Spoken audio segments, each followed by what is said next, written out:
In this video, we will discuss how to choose the right chiropractor for your individual needs. When choosing a chiropractor, it is important to consider their qualifications and certifications. Look for someone who has completed an accredited chiropractic program and is licensed to practice in your state.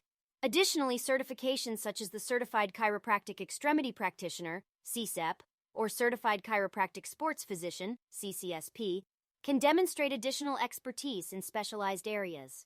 Different chiropractors may have different techniques and approaches to treatment. Research the different techniques offered and determine which one may be best for your individual needs. Some common techniques include spinal adjustments, soft tissue therapy, and electrical stimulation. Reading patient reviews and asking for referrals from friends and family can be a valuable tool in choosing the right chiropractor.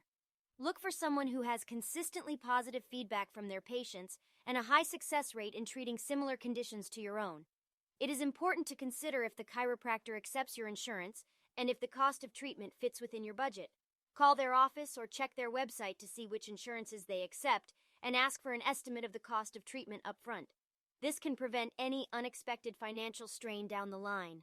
By considering their qualifications and certifications, techniques offered, patient reviews and referrals, and insurance coverage and cost, you can find the right chiropractor for your individual needs.